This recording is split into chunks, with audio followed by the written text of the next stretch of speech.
ગુજરાત બુલેટિનમાં આપનું સ્વાગત છે।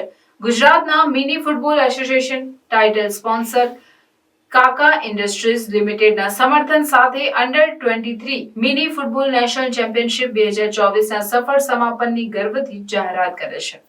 આ ઇવેન્ટ 26મી જુલાઈ 2024 થી 28મી જુલાઈ દરમિયાન યોજાઈ હતી। Grid tough and cafe Ahmedabad અસાધારણ પ્રતિભા અને ખેલદિલીનું પ્રદર્શન કરતા રાષ્ટ્રના શ્રેષ્ઠ યુવા મિની ફૂટબોલ ખેલાડીઓને એક સાથે લાવ્યા। સમગ્ર ભારતમાંથી 10 ટીમો ધરાવતી આ ચેમ્પિયનશિપે ઉભરાતા એથ્લેટ્સને ઉચ્ચ સ્તરે સ્પર્ધા કરવા માટે પ્લેટફોર્મ પૂરું પાડ્યું। રોમાંચક મેચો ડીએનએચ એન્ડ ડીડી સામે 6-3ના ફાઇનલ સ્કોર સાથે સખત લડાઈની ફાઇનલ બાદ રાષ્ટ્રીય ખિતાબ જીતીને ગુજરાતે પરાકાષ્ઠા કરી હતી, જ્યાં તમિલનાડુ બ્રોન્ઝ મેડલ મેચમાં મુંબઈની ટીમને હરાવી ત્રીજા ક્રમે હતું। આ ટુર્નામેન્ટ એમએઆઈ ટીમ ઇન્ડિયા માટે પસંદગીની સ્પર્ધા હતી, જે 6 થી 11 ઓક્ટોબર 2024 દરમિયાન ક્રોએશિયામાં યોજાનાર WMF અંડર-23 વર્લ્ડ કપ 2024માં ભારતનું પ્રતિનિધિત્વ કરવા જઈ રહ્યું છે, જ્યાં વિશ્વ કપમાં વિશ્વભરની 100 ટીમો ભાગ લેશે।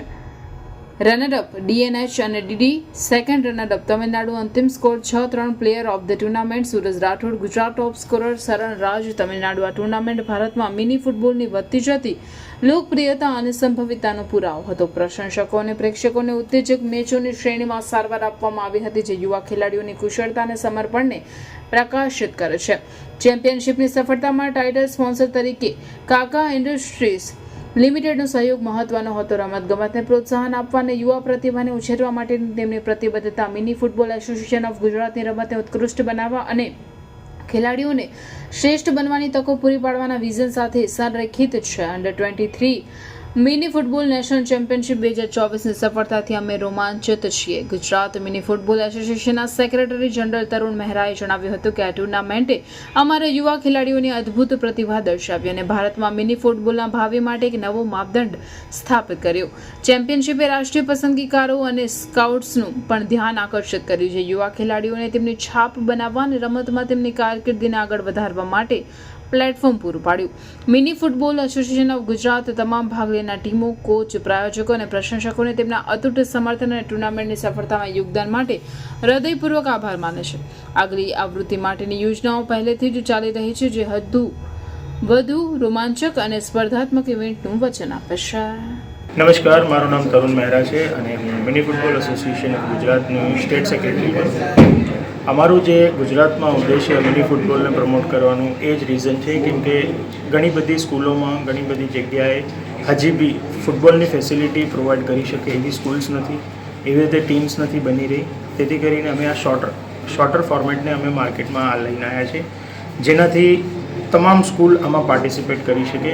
એક સ્કૂલને 20 છોકરાઓ ભેગા કરવા થોડી ડિફિકલ્ટી થઈ શકે, બટ છોકરાઓને એક સ્કૂલને 12 છોકરાઓ કરવાની કોઈ મોટી ડિફિકલ્ટી નથી।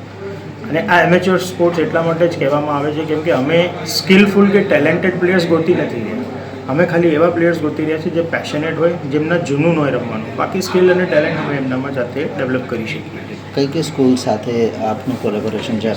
હાલમાં અમદાવાદ, બરોડા, સુરતમાં ઘણી બધી એવી સ્કૂલ્સ છે જેમની સાથે અમારું કોલેબોરેશન છે, જેમાં અમદાવાદની તમે MLZS છે, માઉન્ટ લેટેરા સ્કૂલ છે, પછી વેદાંત ઇન્ટરનેશનલ સ્કૂલ છે, આ બાજુ તમે આ જોઈ લો નદીની આ બાજુ DPS બોપલ છે, DPS ગાંધીનગર છે, એવી રીતે ઘણી બધી સ્કૂલ્સ છે જેમની સાથે અમે ટાઈપ કરીને પ્રમોટ કરીએ છીએ। કેટલી સ્કૂલ છે? સો ઓલ ઓવર ગુજરાતમાં આમાં કેવું હોય કે જ્યારે તમે એક ઓપન ટુર્નામેન્ટ ઓર્ગેનાઇઝ કરો, ઇન્ટર સ્કૂલ થઈ ગયું કે પછી ઇન્ટર ક્લબ થઈ ગયું, સો એમાં કેવું હોય કે ઇન્વિટેશન ટુ ઓલ હોય, સો જે બી ક્લબ સ્કૂલ્સ પાર્ટિસિપેટ કરવા ઈચ્છતા હોય એ કરી શકે છે। સર, ગવર્મેન્ટ સ્કૂલ કોઈ ટાઈઅપ છે? ગવર્મેન્ટ સ્કૂલ સાથે અમારા કોઈ ટાઈઅપ છે નહીં, બટ કેવું હોય કે હું પોતે પર્સનલી એક ફૂટબોલ કોચ છું અને અમારા વિસ્તારમાં જે મ્યુનિસિપલ કોર્પોરેશન અંડર 2 સ્કૂલ્સ છે, જેમાં હું પર્સનલી કોચિંગ આપું છું વિધાઉટ એની કોસ્ટ।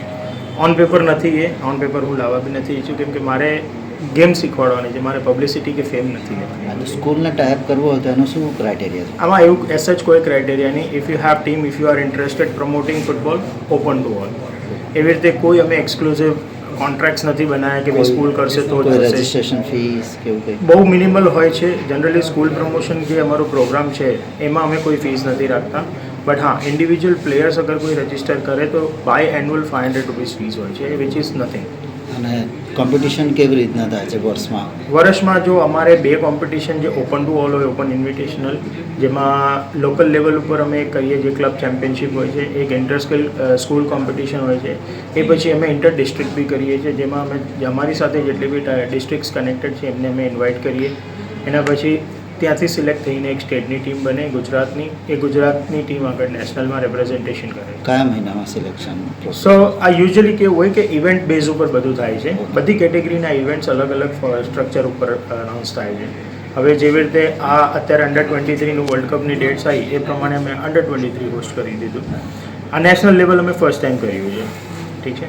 એ પહેલાં કેવું હતું કે ઓપનની ટીમ જતી હોય તો અમે પહેલાં ઓપનનું એક સ્ટેટ ચેમ્પિયનશિપ ઓર્ગેનાઇઝ કરીએ, ત્યાંથી અમે એક સિલેક્ટ બાળકોને લઈને એક ટીમ પ્રિપેર કરીને અમે નેશનલમાં કરીએ પાર્ટિસિપેટ.